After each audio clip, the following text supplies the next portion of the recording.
What is going on, everybody? Welcome back to Bet Daily after a week hiatus because of the Kentucky Derby. We are here to talk some sports, guys. I am excited to be back with both of you. This isn't something we got. I miss this show when we don't do it, Aaron.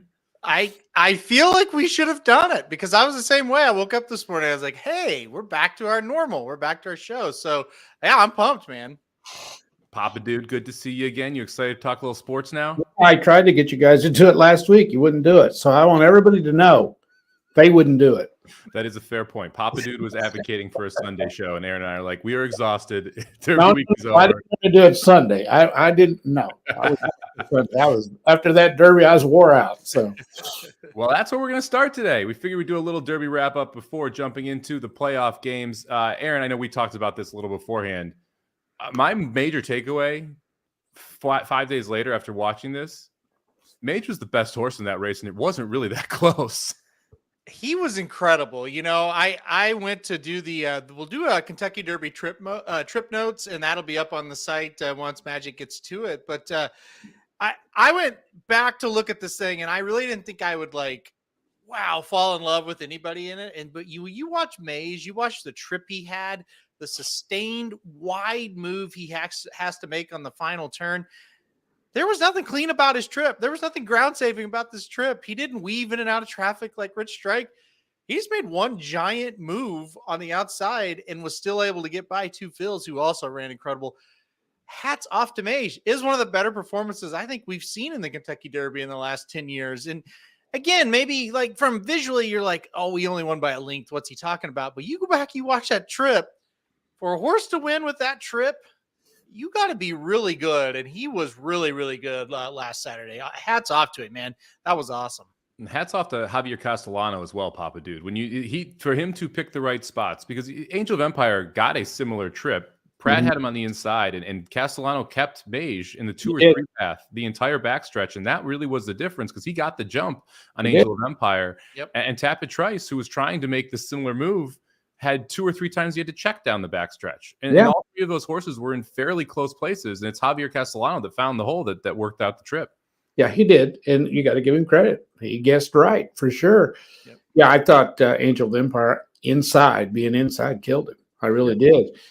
And, with the favorite out of there and Practical Move as well, we don't know what Forte would have done, but you've got to give Mage credit, and that's what we're doing. And because they didn't run, so 2 Phils was awesome. 2 Phils was great too. Awesome. Yeah. So there was a moment, and you said it, where Angel of Empire is sitting there, he's saving ground, and Mage just goes zoom, and you could tell Pratt looked over and said, "Oh shit!" and he just followed him the whole rest of the way. Couldn't catch him. It was, I didn't catch it until about the 3rd or 4th time watching, when I really just focused on Angel Empire, and I died laughing when I saw it, because you could tell as soon as he saw him, he's like, "Oh shit!" Yeah, so I gotta go. There. That's who I'm following. Yeah, I was watching. Exactly. I was watching Angel of Empire because I picked him, and Mike was probably watching Mage because he picked him, and you were probably watching Tapit Trice. Yeah. So I was watching Angel of Empire the whole way, and I thought, "Oh my God, he's inside. He just got pinned, and there goes." And I didn't know which one it was, but I thought, "Oh my God, there goes a horse. He's done. He's not going to be able to catch that horse if the horse is good enough." And just crazy. I mean, you could see the talent in Mage when you watch the replays of his last 2 2-turn races too, and it was whether or not it would manifest itself and how the break in the trip would be. And he didn't break great, but he broke significantly better than he did in the Florida Derby. Yeah. And that was what allowed him to get position. I say position being in 16th first time under the wire, but on the rail the entire first turn, be able to save ground there, and the blistering pace up front definitely benefited all of those horses that were in the back and hindered 2 Phils, who still ran a monster race. We're about, 10 days away from the Preakness now. So we're already closing in on that. We hear Perform is going to run, First Mission is going to run. So we're going to have at least a couple of new shooters here. 2 Phils announced out. Not surprised by that. After the race he ran in the Derby, that he's not going to wheel back quickly in 2 days. I'd expect we don't see him again until sometime midsummer.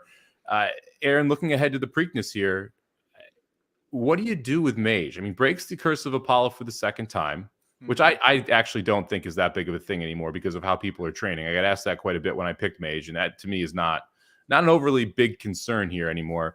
How well do you think he wheels back 2 weeks off that performance? Because that's got to be a big question for a horse who's only run 4 times and just stomped his career number to the ground last Saturday.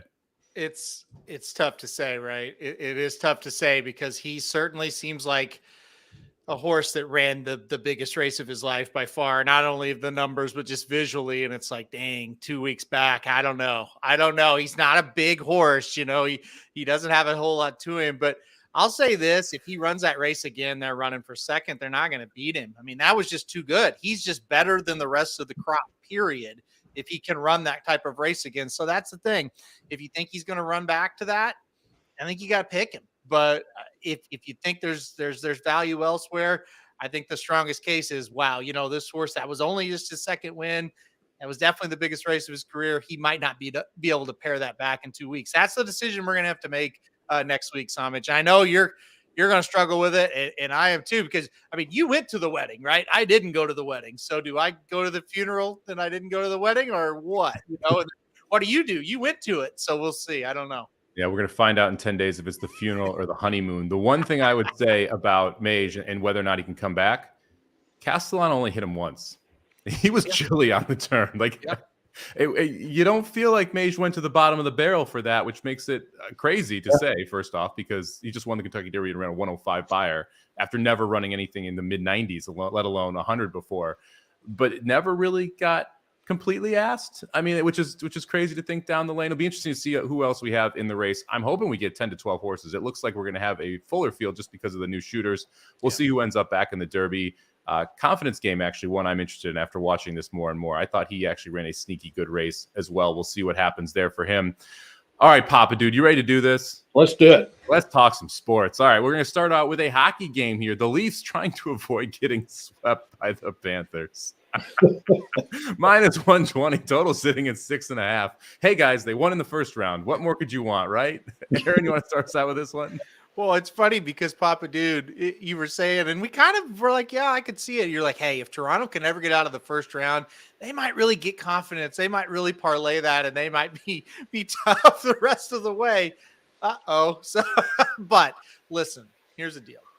This Panthers team, they were a good team the last 15 games of the season, and they found their game against Boston. And now they are just on a roll. They're that team right now in the NHL. It's just going to take a lot to beat them. I know Toronto people are probably livid. I just think it's the Panthers' year, man. They're all coming together. This is a very talented team that had struggled, and now they're together. Give me the Panthers tonight. I think they sweep the Leafs.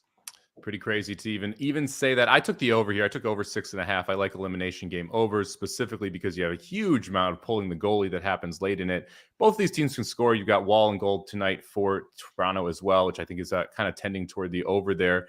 Papa Dude, who you got here? I'll make it a clean sweep. I just don't think Toronto's got enough left to win this game. I just don't. They've got to be bitterly disappointed. But Florida is just head and shoulders above anybody right now, although there's a really sneaky good team on the other side in Carolina that we're not given enough credit to, I don't think. But we'll see what happens. But I think they win tonight. I just don't see them losing this game. I just don't think Toronto can turn it on enough to win. This is going to be an interesting Eastern Conference Finals. You got the Hurricanes up 3-1. The goaltending for New Jersey just fell apart this entire series. After being phenomenal against the Rangers in the final 4 games there, it's been an absolute train wreck for New Jersey in goal. And so you're sitting here and you're thinking, okay, the Panthers probably get through. They're up 3-0. They get to face a Carolina team who, Papa Dude, you hit the nail on that. I think is a little undervalued in that sense with all the injuries. And I'm totally guilty of that. I thought the New Jersey Devils going to roll right through them.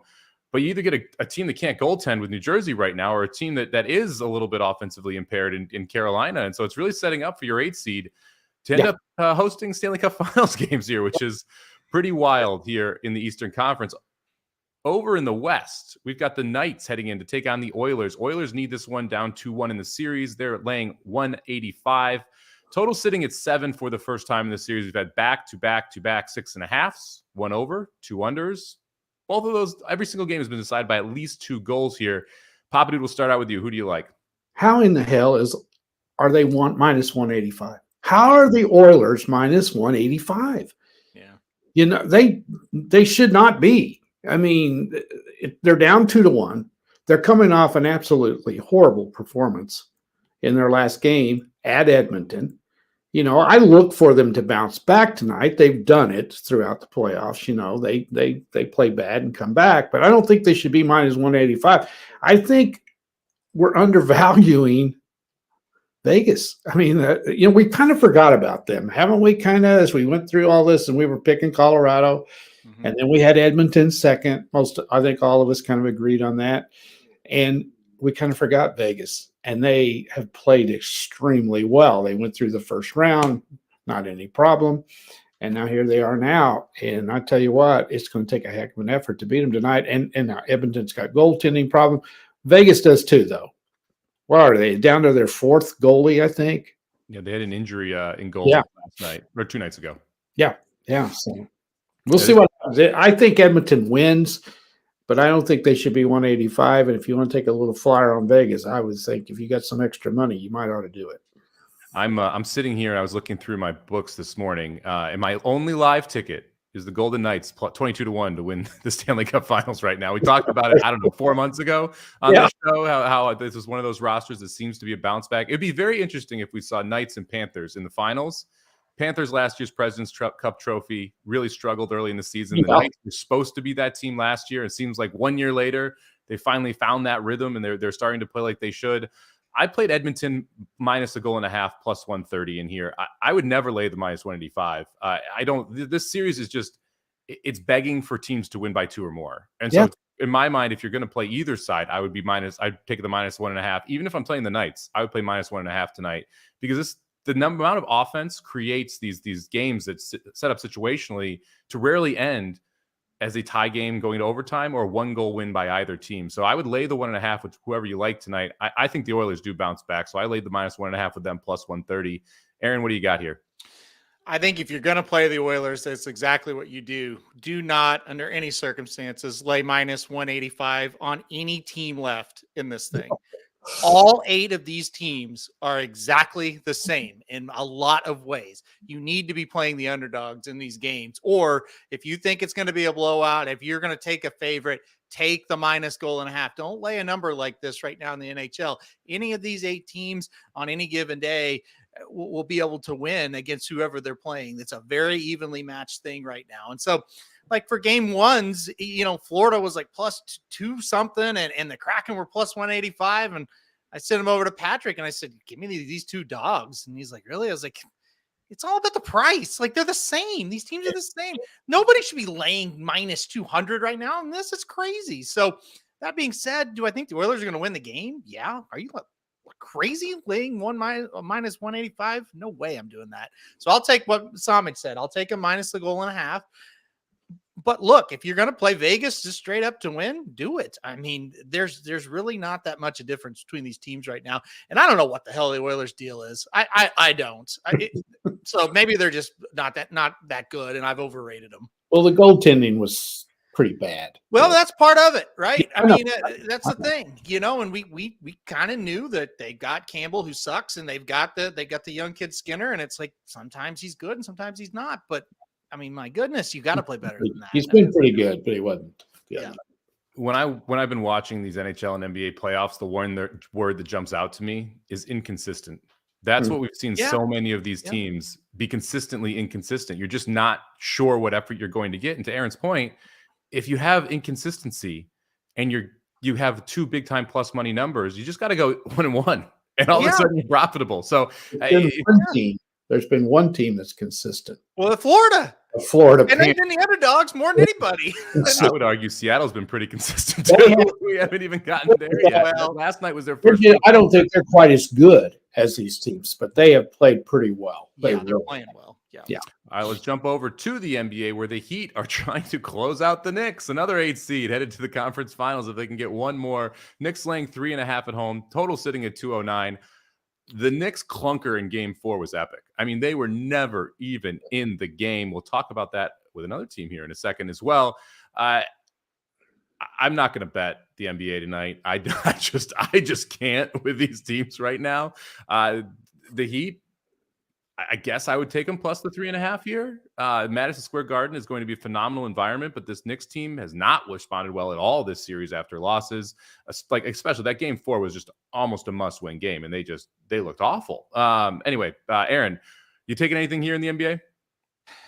It just feels like this game should go more than 5, and so that's why I'm kind of tempted to take the Knicks, just because, gosh, it seems like they should be able to at least force a 6 game in this thing, but they just have not been very good. And I think they took advantage of a really kind of just average Cavalier team in the first round, and we maybe got a little too high on them. But my goodness, isn't it crazy that the Heat, a team where like they suck, before this playoff run, they're about to not only win their second series, but they've kind of been dominant. So for that, I'll lean the Heat plus the 3.5 here. Yeah, you'd be hard to convince me that the Heat won't have a good shot against Boston or Philly too, Papa Dude. They don't look wonderful on the other side of this bracket. That looks like it's going to go the distance. I mean, this is a wild East here in the NBA. Yeah. We have an amazing situation here. We got hockey with an 8 seed that's playing better than anybody. And as you just said, you can argue that the Heat's playing as good as anybody too. And they're kind of similar teams. And by the way, they're in the same city.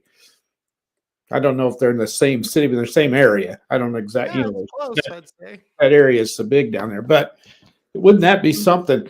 And they're similar in the fact I was waiting all year for the Heat to catch fire, and they never did, because they have been tough and hard to beat through the years. And this year they just never got going. And now they've turned it on. Weren't they one game from elimination in the didn't they lose the first game of the play-in or whatever they call it? As someone who bet the Bulls in the second playing game, plus 5.5, who were winning the game by 3 with 2 minutes left, and then the Heat went on a 16-1 run to you play it, right? The playoff. We were watching that game to make the playoff. Yeah, exactly. And here they are, and nobody gave them a chance against Milwaukee. And now, the Knicks. Here's the deal with tonight. Do the Knicks have enough left to go win? Do they? Knowing they got to go back to Miami. Yeah. I'm like you, Aaron. I kind of think they're going to win tonight, but I wouldn't bet anything on it. So I'm going to be with Mike. I'm not betting a thing on this game. Interesting question from Dennis here. Who has to show out more for the Knicks, Brunson or Randall? I think it's Randall has to show out more because I trust Brunson will play well. I don't trust Randall will play well. And so the key here, if Randall plays well, this is a different Knicks team, but he has got to have the regular season Julius Randle that we saw, where he was a high percentage ISO scorer, not this version of Randall that has been in and out and hurt during the playoffs. That is a key part for this Knicks team. Any chance, Aaron, the Knicks win this series? No, I give them less than 0. I think they're done. I like the Heat to win. I would be shocked. Let's put it that way. Yeah. Papa Dude? Oh, I don't think they have a shot. No. Yep. I'm with you guys. I don't see the 3-1 miracle comeback happening, but hey, it's a season of inconsistency. Maybe we can get one more of them going there. Now let's talk about a really interesting series here. The Warriors headed in to try and close out your the Lakers headed in to try and close out your defending champion Warriors. Warriors laying 7.5, total sitting at 226. I did not think we would be here. I thought this would be 3-1 or 2-2 the other way. However, the predictive Corgi has currently predicted every single game in this series correctly, all 4 of them. He's got the Warriors in 7. That has to start tonight if that's going to happen. Aaron, we'll kick it over to you. What are you doing here? Well, I've never been so mad in all my life at a team as the last game of this series, game 4, because I had the Warriors backed pretty hard, and they just blew it. They blew it. They're going to win this one. I don't know if they're going to win the series, though. I don't know if they're going to – I wouldn't lay 7.5. I'll stay away and not bet it because I don't know. I just don't know. I've never seen a team that has that much kind of experience and all the words you want to use for that just blow a fourth quarter game or a fourth quarter lead like that. So give me the Warriors tonight. Not going to bet it. I do think if they force a game 6, the Warriors are going to probably be an underdog of game 6. If it gets there, I'll probably try it one more time with them. But I think the Lakers are going to take the series. I'll take the Warriors tonight. Yeah, things I didn't expect to punch on my bingo card. Lonnie Walker, minus 14.5 in the fourth quarter versus the full game points from Poole in game 4. Walker puts up 15, really carries this Lakers team in the fourth quarter. Well, Jordan Poole can't even sniff the court. I'm not betting this game tonight. If I was going to bet, I would bet the Warriors to win the series plus 450 because I think that's the best way to attack this. The Warriors are minus 300 tonight. Really, it's game 6, right? Because if you win game 6, you have an older Lakers team having to go back to Golden State and play this Golden State team at home in game 7 without any of the momentum, right? I mean, so to me, if you're going to bet this game tonight, the best way to play it is Warriors plus 450 to win the series. I'm not going to touch it, but it does look a little tempting, Papa Dude. Yeah. I think the Lakers have to win tonight or the next one. There's no question about it. You can't give the Warriors a game 7 at home. I've read several people thinking the Lakers are going to rest some people tonight. That's not very smart. You just cannot give games away. You got to win when you got the other team running like the Lakers do. The pressure's on the Warriors. I don't know which team's better. I've sat and watched some of them. I don't know. I thought going into the series, the Warriors got a break by playing the Lakers, but the Lakers have played really well, and it all depends on Anthony Davis. When the guy plays well, they're tough to beat. So I think it'll be a good one tonight. I got a feeling, though, the Warriors are going to blow them out tonight. I don't know why, but I just have a feeling that they are. So, but I'm staying away with it with you guys. It's a fascinating series to watch. And by the way, look at the West. We got a 7 seed against a 6 seed. And you got a 4 against number 1. And there's Denver. They're up 3-2. And no one's really talking about them either, And they're just kind of sitting there doing their thing. And I think if they can get by Phoenix, they handle either one of these teams. I really do. The key for Denver, home court advantage. 3-0 at home, 0-2 on the road in that Sun series. Play on the road. That's been the big difference for them. Role players in the NBA generally not as good on the road. Interesting to see the trends where home teams been very good in the NBA and road teams been very good in the NHL through the playoffs so far here. All right, let's jump over to the race of the day. Is this the hardest one we've ever done? I mean, it's got to be top 3 here. We're going to go to Indiana Grand, race number 7. We're going a mile on the turf course here. It's a decent race, really pretty good allowance. You got horses coming in from all over the place. Really, really tough race, though. Aaron, what did you do with this one? Yeah, I'll give a little shout out to Indiana Grand. If you guys are playing on Mondays, Tuesdays, Wednesdays, this is a really fun little track to follow. There's usually really good fields, really strong payouts, large fields. You got turf, you got dirt. It's great. Plus, it's a really nice little place if you ever are in the area. It's a fun place to go. All right, that's enough of that, though. Let's go to the race here. Yeah, you've picked a fine one here, Somich.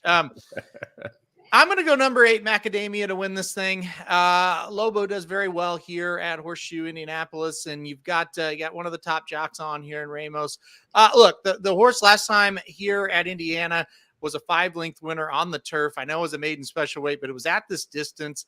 And then the 1-2 back almost won at this track on the turf as well. Tried 2 synthetic races here lately at Turfway. Not too bad. 2 races back. Last time out, not good at all. I think getting back to the turf's going to help. I think getting back to this track is going to help. I like the 8 Macadamia in this spot. I think there's enough pace here where he or she, I should say, just kind of tracks the front runners and gets first run on them. Yeah, she was one I looked at long and hard. 4-1 morning line favorite. Makes a ton of sense. You mentioned Lobo does very well here at Indiana Grand when he chooses to ship in. The 4 and the 8 and the 9 were the 2 horses that I thought, 4-1 and 5-1 on the line, both really logical. I just can't pick one of those 2 horses in this race because there are some prices in here that I think are really, really interesting. If this is in the late pick 5, which by the way, low takeout, I think it's 11.99% for the late pick 5. Props to Indiana Grand for getting rid of the jackpot pick 6 and adding a early pick 5. Definitely helpful to the horse players. So if you're looking for somewhere to play, this is probably your best card to play on the day. And this late pick 5 is definitely one of the more difficult ones you're going to find. The 2 horses I went back and forth between are the 11 Hullabaloo, 10-1 on the morning line. If you go back, and now this is off a pretty decent layoff here, so we're over 180 days. The 2 turf races at Indiana Grand, the last 2 of them, one to win, the other finishing second by a head, both of those efforts put this horse right there at 10-1. So I think that the 11 is a little bit interesting there, but I'm actually going to go to an even bigger price for my pick. Give me the 2 horse. What is it? Duplicious. We'll go with Duplicious. Duplicious. Who knows? Dupalicious. Thank you, Papa Dude. John Ortiz takes over the training for this horse after a couple runs in 2022. We saw him at Oakland, $100,000 allowance, way above the head. Goes to Sam Houston, runs on a sloppy track. This horse wants the turf. If you look at the 5 turf races, those are probably the 5 best races we've seen in this horse's career. Those were massive allowances at Kentucky Downs, Keeneland, Churchill. There were a couple at Ellis, but that was when this was a horse that was more forwardly placed. I think we get a great trip today. Don't love taking Beskiza here, but I'll take John Ortiz, who's 40% so far at the meet, 4 out of 5 runners in the money, and 20-1 on the 2-horse Duplicious. Papa Dude, what do you got? Well, are you sure that's how you pronounce the 11 horse? Let me see. The 11? You said it was Hullabaloo, which No, it's No. Booyah. That's not even close. Whatever. Bet the 11. because here's the reason. I don't ever pick a horse I can't pronounce. And so I was saying, okay, so Hullabaloo. And it's spelled H-A-B-I. That can't be right. But anyway. I'm glad that Doc is agreeing me and Dennis thinks I'm crazy. That means I'm onto something here.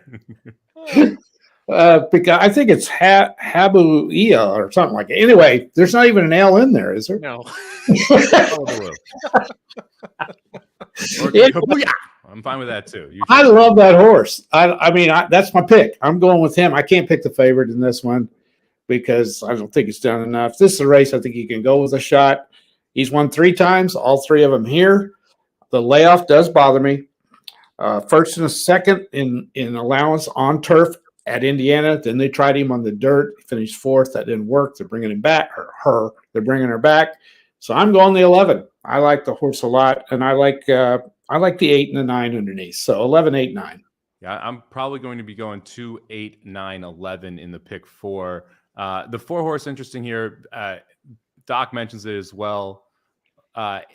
Jonathan Thomas training back off a long layoff. Very, very well bred for the turf. Aaron, did you look at the 4 at all at 12-1?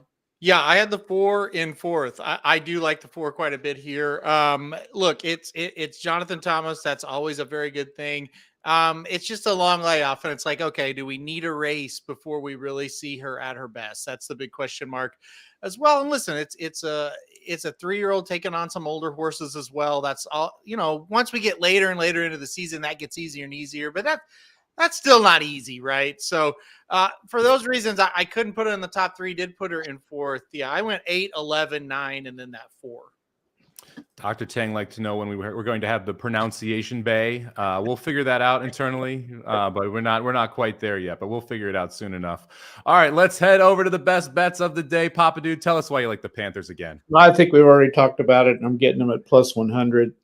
I never even gave it a thought. Toronto wins tonight, so I just hopped all over that, sent that in as early as I could because I thought Aaron would want it. I did. I like I how did. you snipe each other's picks.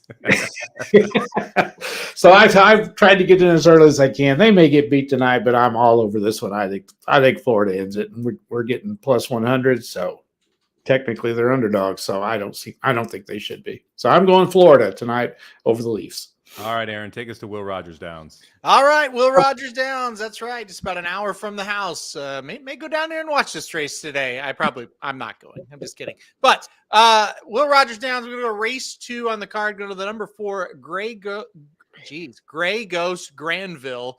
This is a horse running 3rd off the layoff here. Ran at this level last time out, only got beat a length and a quarter. I think this 3rd off the layoff is what we're going to need here. Williams, pretty good trainer there at Will Rogers Downs of this meet, and really overall about every year you see some good ones. So I think the Soaky Bred gets it done today, stocks a pace, pounces at the top of the stretch, and our good buddy John Lees will call this one home. So number 4 in the 2nd race today at Will Rogers for me. All right, I'm going to go to the diamond because I'm starting to care about baseball now that we're past the Kentucky Derby. Give me the Rays and the O's. We're going to go over 9.5 here. You got Jalen Beeks versus Dean Kramer, both sporting 5.8 plus ERAs, both sporting 1.4 plus whips with 2 offenses that can both put up 10 by themselves. I'm going to go ahead and take it's supposed to be 75, sunny. Ball's going to be moving in Baltimore. So give me the over in Rays and O's 9.5. Aaron, how excited are you to start betting baseball again?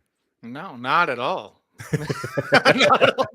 I went to Will Rogers today, so Well, thank you very much, everybody, for joining us. We were back here. Dudes Who Bet Daily. Be here every Wednesday through Sunday, 9 a.m., noon Eastern. All the best bets around sports and horse racing world. We'll have the race of the day, of course, as well. If you want us to pick one for the race of the day, specifically on Wednesdays, because the cards aren't great, drop us a line over at Racing Dudes on Twitter or at Somobomb18 on Twitter, and we'll put it into consideration. But I get to be the dictator for race of the day. So you got to convince me why we should be running it. All right, let's look at the best bets. Then we'll take off here. I'm going to go over a 9.5. Rays and O's. Popping it with the Panthers. Aaron going to Will Rogers Downs. Race number 4. Horse number 2. 2-1 on the morning line. Down 680 for the year, but that is about to change.